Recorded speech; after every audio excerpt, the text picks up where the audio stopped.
إن لك ألا تجوع فيها ولا تعرى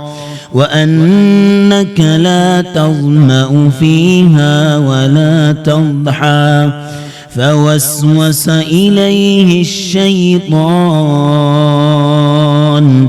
قال يا آدم هل أدلك على شجرة الخلد وملك لا يبلى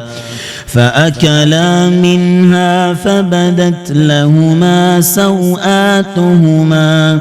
وطفقا يخصفان عليهما من ورق الجنة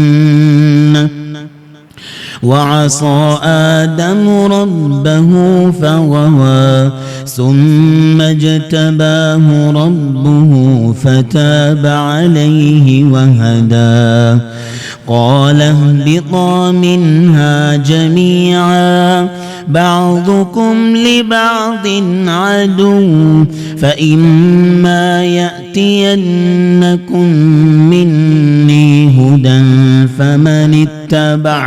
فمن اتبع هداي فلا يضل ولا يشقى ومن أعرض عن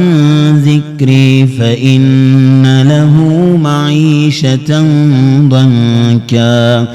فإن له معيشة ضنكا ونحشره يوم القيامة أعمى قال رب لم حشرتني أعمى وقد كنت بصيرا قال كذلك أتتك آياتنا فنسيتها وكذلك اليوم تنسى وكذلك نجزي من أسرف ولم يؤمن بآيات ربه ولعذاب الآخرة أشد وأبقى أفلم يهد لهم كم أهلكنا قبلهم من القرون يمشون في مساكنهم إن في ذلك لآيات لأولي النهى ولولا كلمة سبقت من ربك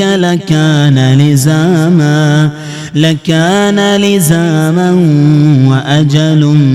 مسمى فاصبر على ما يقولون وسبح بحمد ربك قبل طلوع الشمس وقبل غروبها ومن آناء الليل فسبح وأطراف النهار لعلك ترضى ولا تمدن عينيك إلى ما متعنا به أزواجا منهم زهرة الحياة الدنيا لنفتنهم فيه ورزق ربك خير وأبقى وأمر أهلك بالصلاة واصطبر عليها لا نسألك رزقا نحن نرزقك والعاقبة للتقوى وقالوا لولا يأتينا بآية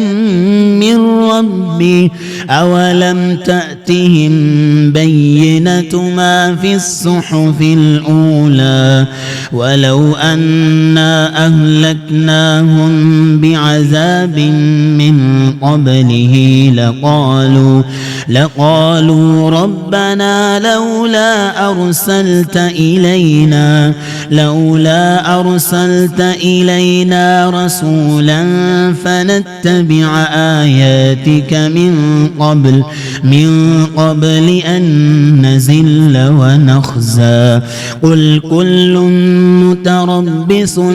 فتربصوا فستعلمون من أصحاب الصراط السوي ومن اهتدى.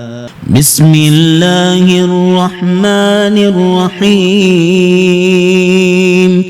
اقترب للناس حسابهم وهم في غفلة معرضون ما يأتيهم من ذكر من ربهم محدث إلا استمعوه وهم يلعبون لاهية قلوبهم وأسروا النجوى الذين ظلموا هل هذا إلا بشر مثلكم أفتأتون السحر وأنتم تبصرون قال ربي يعلم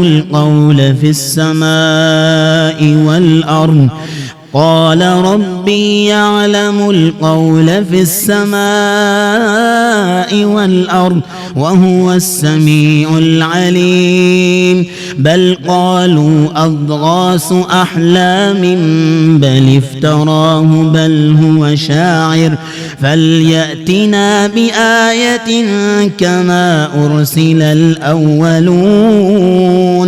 ما آمنت قبلهم من قرية أهلكناها أفهم يؤمنون وما أرسلنا قبلك إلا رجالا نوحي إليهم فاسألوا أهل الذكر إن كنتم لا تعلمون وما جعلناهم جسدا لا يأكلون الطعام وما كانوا خالدين ثم صدقناهم الوعد فأنجيناهم ومن نشاء وأهلكنا المسرفين لقد أنزلنا إليكم كتابا فيه ذكركم أفلا تعقلون وكم قصمنا من قرية كانت ظالمة وأنشأنا بعدها قوما آخرين فلما أحسوا بأسنا إذا هم منها يركضون لا تركضوا وارجعوا إلى ما أترفتم فيه ومساكنكم لعلكم تسألون قالوا يا ويلنا إنا كنا ظالمين فما زالت تلك دعواهم حتى جعلناهم حصيدا خامدين وما خلقنا السماء والأرض وما بينهما لاعبين لو أردنا أن نتخذ لهوا لاتخذناه من لدنا إنا كنا فاعلين بل نقذف بالحق على الباطل فيدمغه فإذا هو زاهق ولكم الويل مما تصفون وله من في السماوات والأرض ومن عنده لا يستكبرون عن عبادته ولا يستحسرون يسبحون الليل والنهار لا يفترون أم اتخذوا آلهة من الأرض هم ينشرون لو كان فيهما آلهة إلا الله لفسدتا فسبحان الله رب العرش عما يصفون لا يسأل عما يفعل وهم يسألون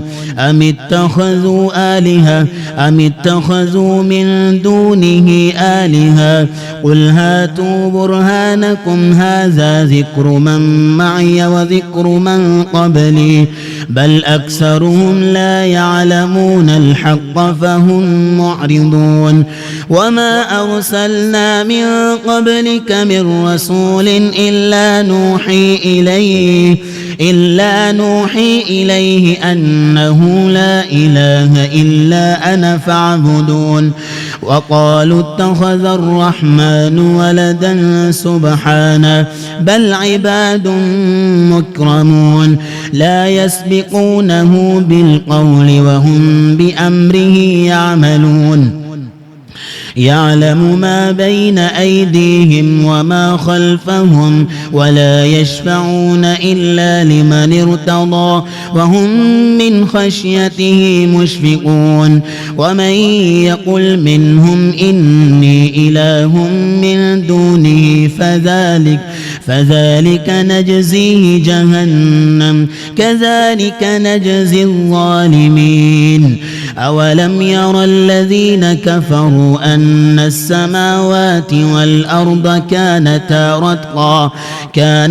رتقا ففتقناهما وجعلنا من الماء كل شيء حي أفلا يؤمنون وجعلنا في الأرض رواسي أن تميد بهم وجعلنا فيها فجاجا سبلا لعلهم يهتدون وجعلنا السماء سقفا محفوظا وهم عن آياتها معرضون وهو الذي خلق الليل والنهار والشمس والقمر كل في فلك يسبحون وما جعلنا لبشر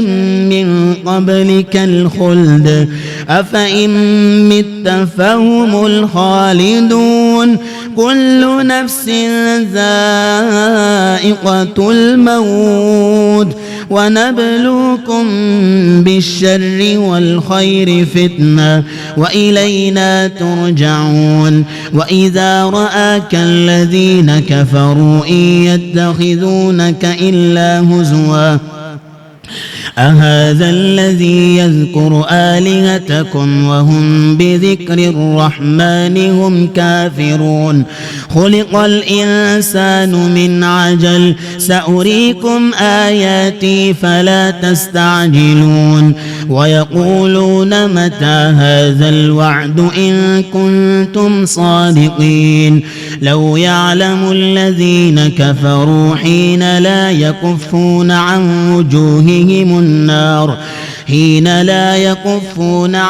وجوههم النار ولا عن ظهورهم ولا هم ينصرون بل تأتيهم بغتة فتبهتهم فلا يستطيعون ردها ولا هم ينظرون ولقد استهزئ برسل من قبلك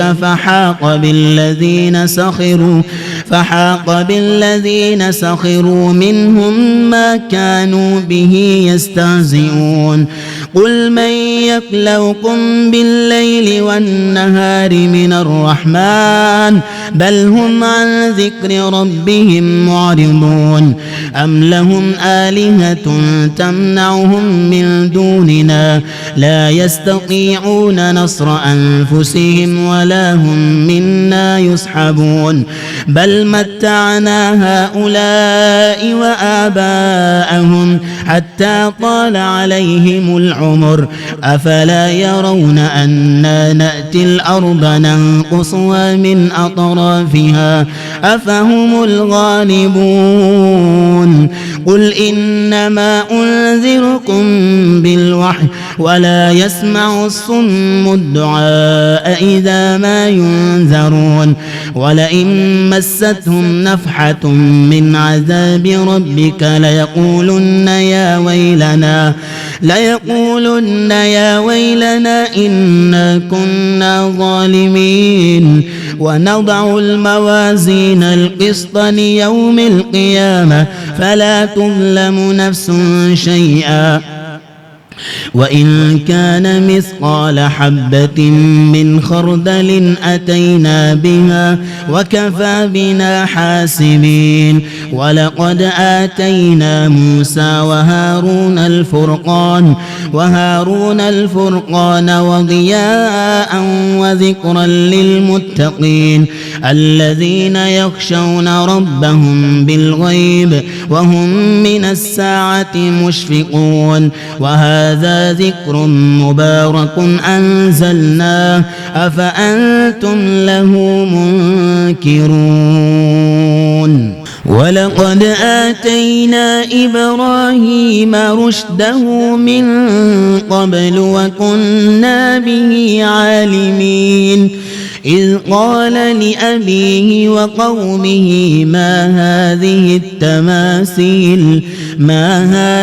التماثيل التي أنتم لها عاكفون قالوا وجدنا آباءنا لها عابدين قال لقد كنتم أنتم وآباؤكم في ضلال مبين قالوا أجئتنا بالحق أم أنت من اللاعبين قال بل ربكم رب السماوات والأرض الذي فطرهن وأنا على ذلكم من الشاهدين وتالله لأكيدن أصنامكم بعد أن تولوا مدبرين فجعلهم جذاذا إلا كبيرا لهم لعلهم إليه يرجعون قالوا من فعل هذا بآلهتنا إنه لمن الظالمين قالوا سمعنا فتى يذكرهم يقال له إبراهيم قالوا فأتوا به على أعين الناس لعلهم يشهدون قالوا أأنت فعلت هذا بآلهتنا يا إبراهيم قال بل فعله كبيرهم هذا فاسألوهم إن كانوا ينطقون فرجعوا إلى أنفسهم فقالوا إنكم أنتم الظالمون ثم نكسوا على رؤوسهم لقد علمت ما هؤلاء ينطقون قال أفتعبدون من دون الله ما لا ينفعكم شيئا ولا يضركم أف لكم ولما تعبدون من دون الله أفلا تعقلون قالوا حرقوه وانصروا آلهتكم إن كنتم فاعلين قلنا يا نار كوني بردا وسلاما على إبراهيم وأرادوا به كيدا فجعلناهم الأخسرين ونجيناه ولوطا إلى الأرض التي باركنا فيها للعالمين ووهبنا له إسحاق ويعقوب نافلة وكلا جعلنا صالحين وجعلناهم أئمة يهدون بأمرنا وأوحينا إليهم فعل الخيرات وإقام الصلاة وإيتاء الزكاة وكانوا لنا عابدين ولوطا آتيناه حكما وعلما ونجيناه من القرية التي كانت تعمل الخبائث إنهم كانوا قوم سوء فاسقين وأدخلناه في رحمتنا إنه من الصالحين ونوحا إذ نادى من قبل فاستجبنا له فنجيناه وأهله من الكرب العظيم ونصرناه من القوم الذين كذبوا بآياتنا إنهم كانوا قوم سوء فأورقناهم أجمعين وداود وسليمان إذ يحكمان في الحرث إذ نفشت فيه غنم القوم وكنا لحكمهم شاهدين ففهمناها سليمان وكلا آتينا حكما وعلما وسخرنا مع داود الجبال يسبحن والطير وكنا فاعلين وعلمناه صنعة لبوس لكم لتحصنكم من بأسكم فهل أنتم شاكرون ولسليمان الريح عاصفة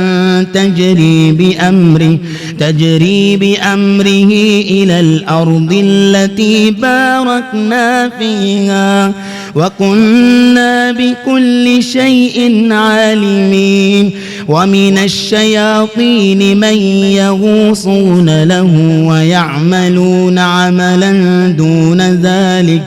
وكنا لهم حافظين وأيوب إذ نادى ربه فاستجبنا له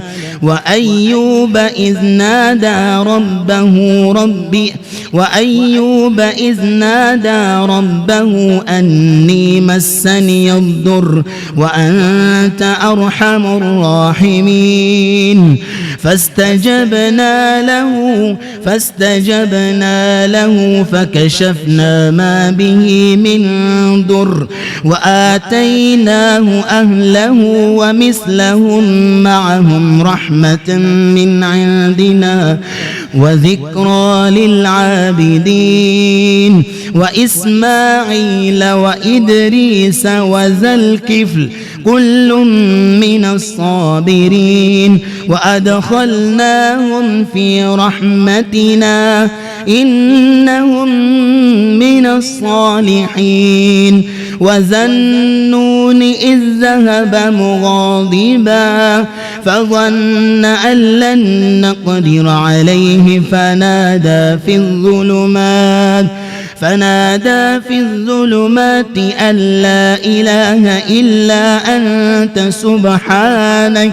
لا إله إلا أنت سبحانك إني كنت من الظالمين فاستجبنا له ونجيناه من الغم وكذلك ننجي المؤمنين وزكريا إذ نادى ربه رب لا تذرني فردا وأنت خير الوارثين فاستجبنا له ووهبنا له يحيى وأصلحنا له زوجه إنهم كانوا يسارعون في الخيرات ويدعوننا رغبا ورهبا وكانوا لنا خاشعين والتي أحصنت فرجها فنفخنا فيها من روحنا وجعلناها وابنها آية للعالمين إن هذه أمتكم أمة واحدة وأنا ربكم فاعبدون وتقطعوا أمرهم بينهم كل إلينا راجعون فمن يعمل من الصالحات وهو مؤمن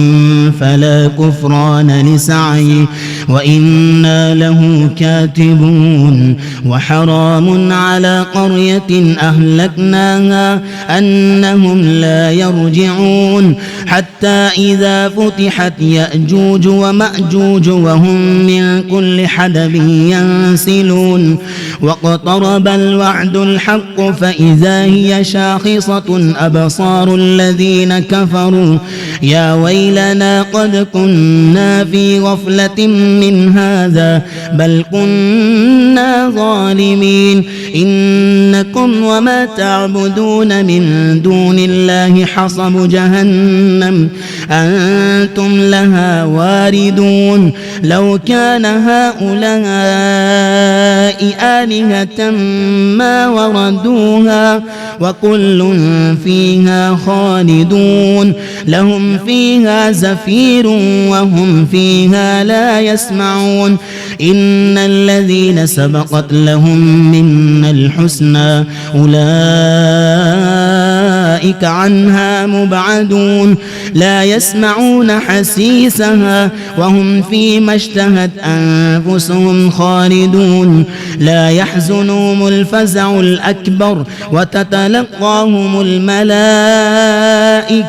هذا يومكم الذي كنتم توعدون يوم نطوي السماء كطي السجل للكتب كما بدأنا أول خلق نعيده وعدا علينا إنا كنا فاعلين ولقد كتبنا في الزبور من بعد الذكر أن الأرض يرثها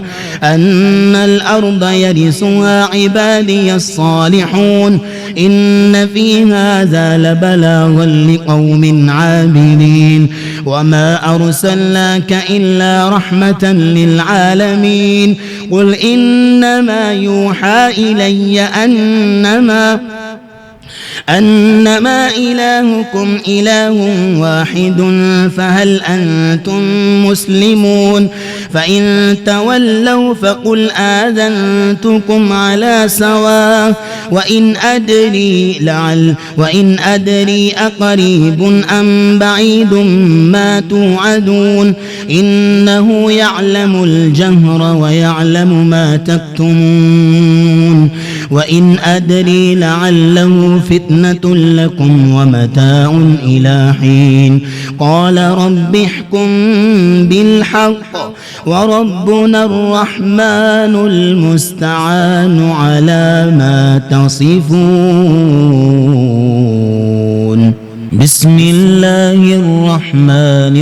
الرحيم يا أيها الناس اتقوا ربكم إن زلزلة الساعة شيء عظيم يوم ترونها تذهل كل مرضعة عما أرضعت وتضع كل ذات حمل حملها وترى الناس سكارى وما هم بسكارى ولكن عذاب الله شديد ومن الناس من يجادل في الله بغير علم ويتبع كل شيطان مريد كتب عليه أنه من تولاه فأنه يضله ويهديه إلى عذاب السعير يا أيها الناس إن كنتم في ريب من البعث فإنا خلقناكم من تراب ثم من نطفة ثم من علقة ثم من مضغة مخلقة وغير مخلقة لنبين لكم ونقر في الأرحام ما نشاء إلى أجل مسمى ثم نخرجكم طفلا ثم لتبلغوا أشدكم ومنكم من يتوفى ومنكم من يرد إلى أرذل العمر لكي لا يعلم من بعد علم شيئا وترى الأرض هامدة فإذا أنزلنا عليها الماء اهتزت وربت وأنبتت من كل زوج بهيج ذلك بأن الله هو الحق وأنه يحيي الموتى وأنه على كل شيء قدير وأن الساعة آتية لا ريب فيها وأن الله يبعث من في القبور ومن الناس من يجادل في الله بغير علم ولا هدى ولا كتاب منير ثاني عطفه ليضل عن سبيل الله له في الدنيا خزي ونذيقه يوم القيامة عذاب الحريق ذلك بما قدمت يداك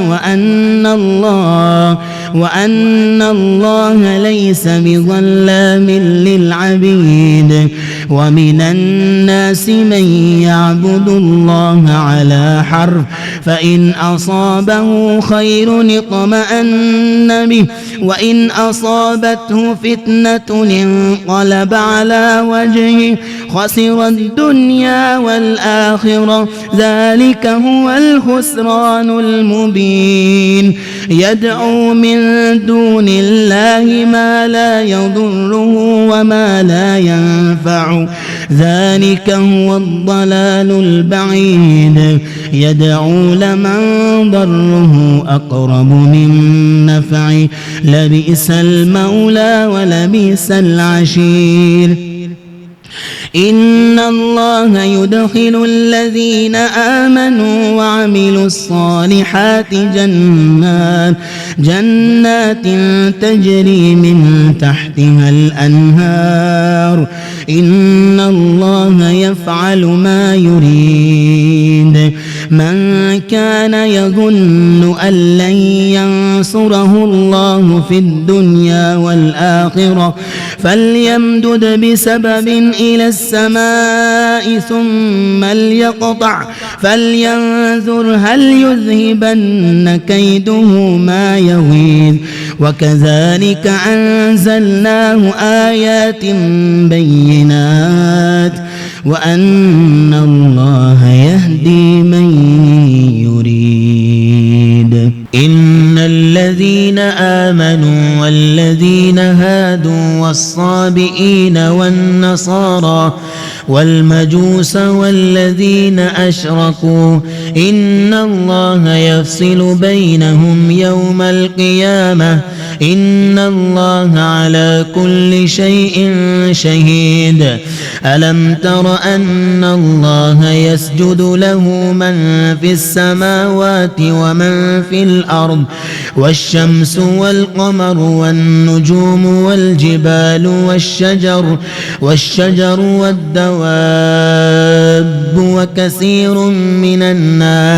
وكثير حق عليه العذاب ومن يهن الله فما له من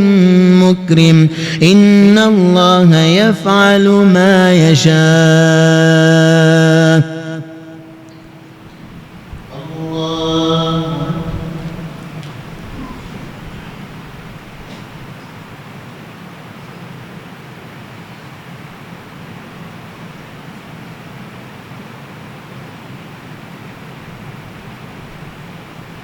الله أكبر. هذان خصمان اختصموا في ربهم فالذين كفروا قطعت لهم ثياب من نار يصب من فوق رؤوسهم الحميم يصهر به ما في بطونهم والجلود ولهم مقامع من حديد كلما أرادوا أن يخرجوا منها من غم أعيدوا فيها وذوقوا عذاب الحريق وذوقوا عذاب الحريق. إن الله يدخل الذين آمنوا وعملوا الصالحات جنات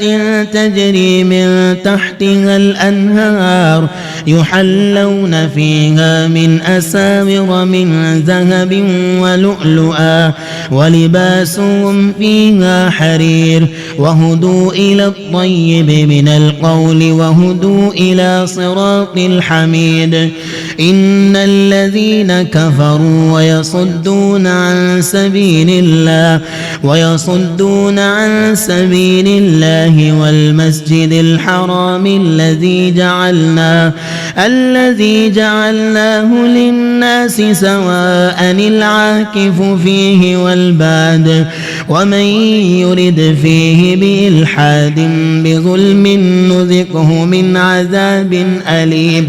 وإذ بوأنا لإبراهيم مكان البيت ألا تشرك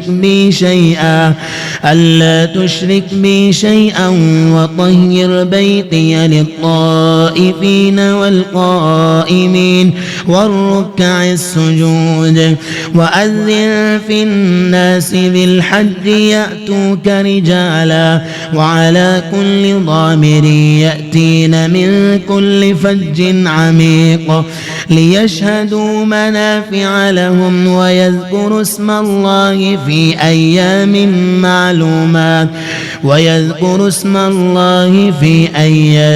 معلومات على ما رزقهم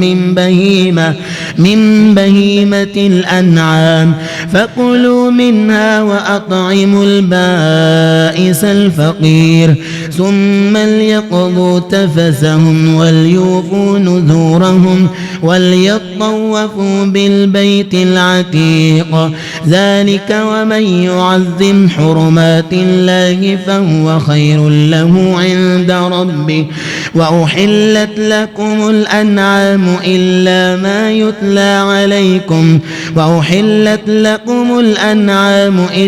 ما يتلى عليكم فاجتنبوا الرجس من الأوثان واجتنبوا قول الزور حنفاء لله غير مشركين به ومن يشرك بالله فكأنما خر من السماء فتخطفه الطير أو تهوي به الريح في مكان سحيق. ذلك ومن يعظم شعائر الله فإنها من تقوى القلوب. لكم فيها منافع إلى أجل مسمى ثم محلها إلى البيت العتيق. ولكل أمة جعلنا منسكا ليذكروا اسم الله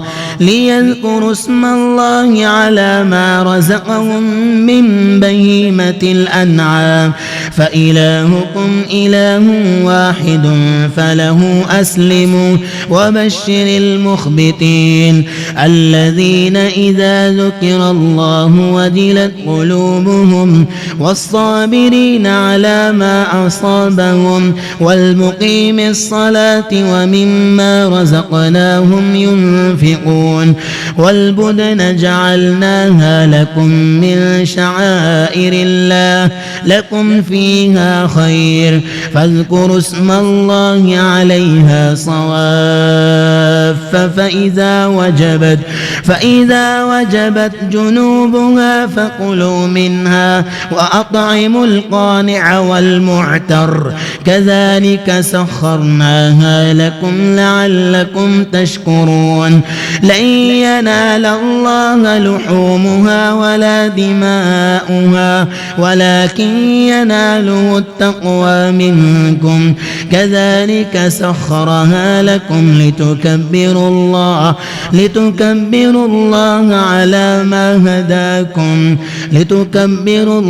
على ما هداكم وبشر المحسنين إن الله يدافع عن الذين آمنوا إن الله لا يحب كل خوان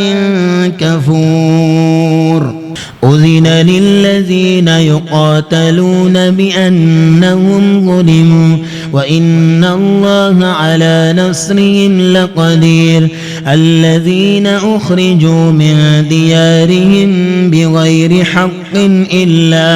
إلا أن يقولوا ربنا الله ولولا دفع الله الناس بعضهم ببعض لهدمت صوامع وبيع وصلوات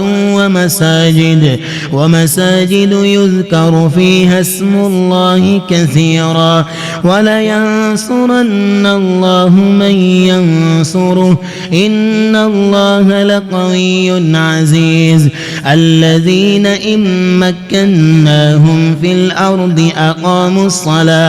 أقاموا الصلاة وآتوا الزكاة وأمروا بالمعروف ونهوا عن المنكر ولله عاقبة الأمور وإن يكذبوك فقد كذبت قبلهم قوم نوح وعاد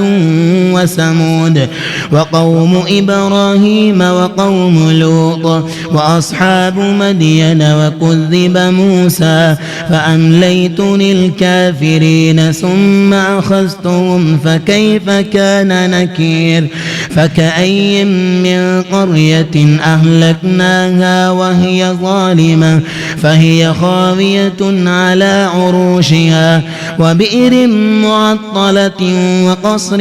مشيد أفلم يسيروا في الأرض فتكون لهم قلوب يعقلون بها أو آذان يسمعون بها فإنها لا تعمى الأبصار ولكن تعمى القلوب التي في الصدور ويستعجلونك بالعذاب ولن يخلف الله وعده وإن يوما عند ربك كألف سنة مما تعدون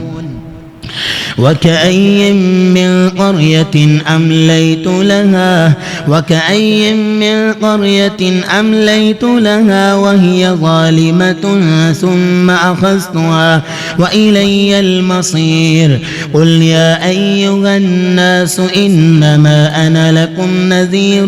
مبين فالذين آمنوا وعملوا الصالحات لهم مغفرة ورزق كريم والذين سعوا في آياتنا معاجزين أولئك لهم عذاب من رجز أليم والذين سعوا في آياتنا معاجزين أولئك أصحاب الجحيم وما أرسلنا من قبلك من رسول ولا نبي إلا إذا تمنى ألقى الشيطان في أمنيته فينسخ الله ما يلقي الشيطان ثم يحكم الله آياته والله عليم حكيم ليجعل ما يلقي الشيطان فتنة للذين في قلوبهم مرض والقاسية قلوبهم وإن الظالمين لفي شقاق بعيد وليعلم ليعلم الذين أوتوا العلم أنه الحق من ربك فيؤمنوا به فتخبت له قلوبهم وإن الله لهادي الذين آمنوا إلى صراط مستقيم. ولا يزال الذين كفروا في مرية منه حتى تأتيهم الساعة بغتة أو يأتيهم عذاب يوم عقيم. الملك يومئذ لله يحكم بينهم فالذين آمنوا وعملوا الصالحات في جنات النعيم والذين آمنوا وعملوا الصالحات الملك يومئذ لله يحكم بينهم فالذين آمنوا وعملوا الصالحات في جنات النعيم والذين كفروا وكذبوا بآياتنا فأولئك لهم عذاب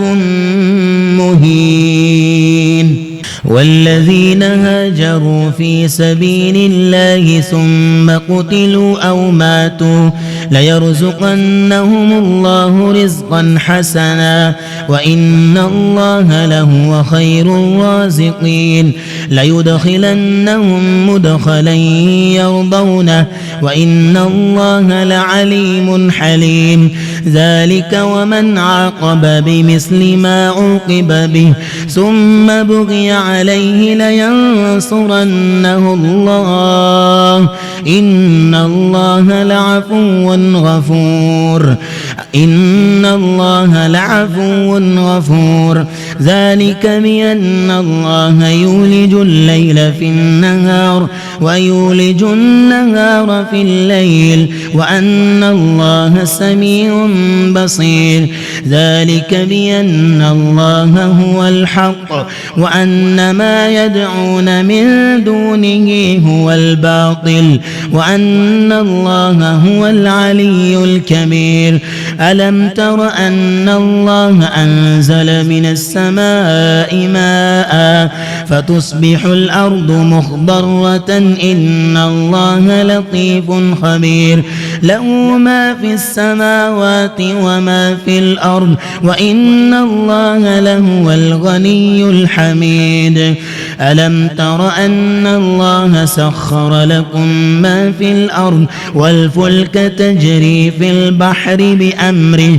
ويمسك السماء أن تقع على الأرض إلا بإذنه إن الله بالناس لرؤوف رحيم. وهو الذي أحياكم ثم يميتكم ثم يحييكم إن الإنسان لكفور. لكل أمة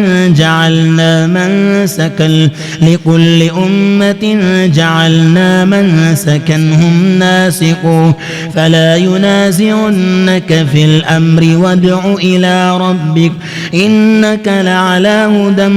مستقيم. وإن جادلوك فقل الله أعلم بما تعملون. الله يحكم بينكم يوم القيامة فيما كنتم فيه تختلفون. ألم تعلم أن الله يعلم ما في السماء والأرض إن ذلك في كتاب إن ذلك على الله يسير. ويعبدون من دون الله ما لم ينزل به سلطانا وما ليس لهم به علم وما للظالمين من نصير. وإذا تتلى عليهم آياتنا بينات تعرف في وجوه الذين كفروا المنكر يكادون يسطون بالذين يتلون عليهم آياتنا. قل أفأنبئكم بشر من ذلكم النار وعدها الله الذين كفروا وبئس المصير. يا أيها الناس ضرب مثل فاستمعوا له إن الذين تدعون من دون الله لن يخلقوا ذبابا لن يخلقوا ذبابا ولو اجتمعوا له وإن يسلبهم الذباب شيئا لا يستنقذوه منه ضعف الطالب والمطلوب ما قدروا الله حق قدره إن الله لقوي عزيز ما قدروا الله حق قدره إن الله لقوي عزيز الله يصطفي من الملائكة رسلا يا أيها الناس ضرب مثل فاستمعوا له إن الذين تدعون من دون الله لن يخلقوا ذبابا ولو اجتمعوا له وإن يسلبهم الذباب شيئا لا يستنقذوه منه ضعف الطالب والمطلوب ما قدروا الله حق قدره إن الله لقوي عزيز الله يصطفي من الملائكة رسلا ومن الناس إن الله سميع بصير يعلم ما بين أيديهم وما خلفهم وإلى الله ترجع الأمور يا أيها الذين آمنوا اركعوا واسجدوا واعبدوا ربكم وافعلوا الخير لعلكم تفلحون